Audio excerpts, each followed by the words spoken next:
دیکھا ہے اس ملک کو آزاد ہو کر 70 سال کا ایک عرصہ ہو چکا ہے میرے عزیز دوستوں اور بزرگوں۔ میرے نوجوان ساتھیوں کو یہ بات اس لیے بتانا چاہتا ہوں کہ جب ملک کو آزادی ملی اور پھر اس ملک کا جب بٹوارا ہوا تو آج ہندوستان میں جو 17 کروڑ مسلمان باعزت طریقے سے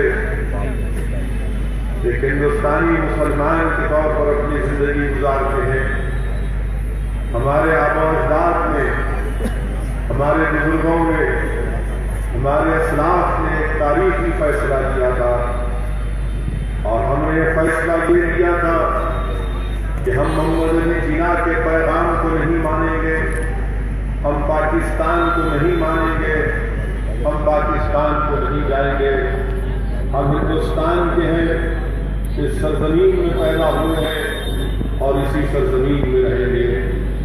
اور جب ملک کو آزادی ملی، اگر کوئی ہندوستان کے دستوری قانون ساز اسمبلی کے ان تمام بحث و مباحث کو دیکھے گا، جب دستور بنایا جا رہا تھا تو اس وقت ہندوستان کی سب سے بڑی اقلیت سے وعدے کیے گئے تھے کہ آپ کے جان و مال کے ساتھ ساتھ اس ملک میں آپ کو ہر ترقی کے مواقع فراہم کیے جائیں گے۔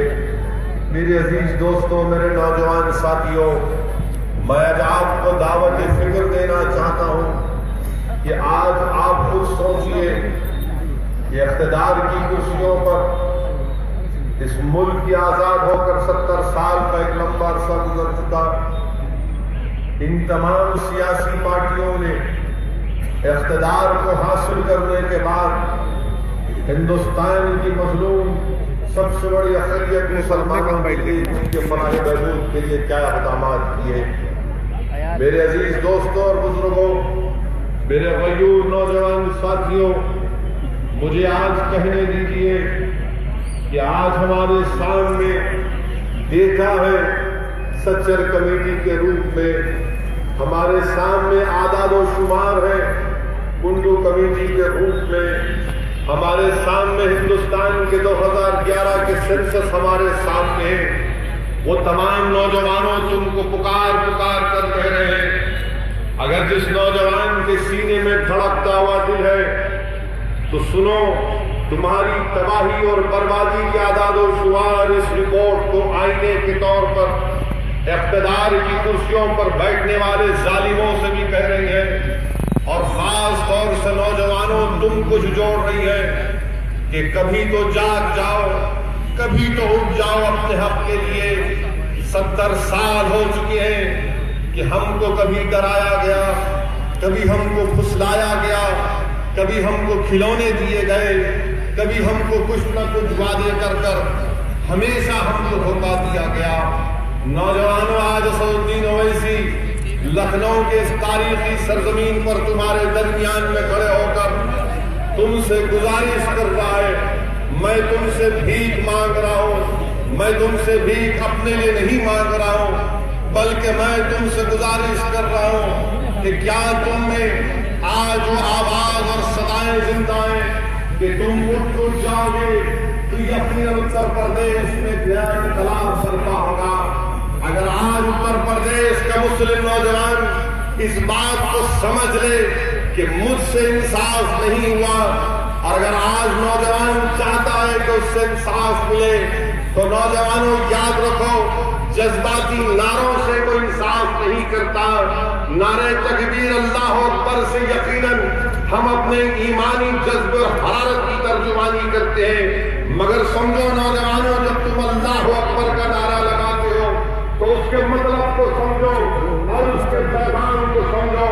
نوجوانوں، اگر تم چاہتے ہو کہ تم سے انصاف ملے اور تمہاری آنے والی نسل کو باوقار طریقے سے دیکھا جائے تو یہ بہت ضروری ہے میرے عزیز دوستوں اور بزرگوں کہ ہم اتحاد کا بہترین مظاہرہ پیش کر سکیں۔ یاد رکھو میرے دوستوں کہ صرف جذباتی تقاریر سے ہم اپنے مسائل کو نہیں کر سکتے۔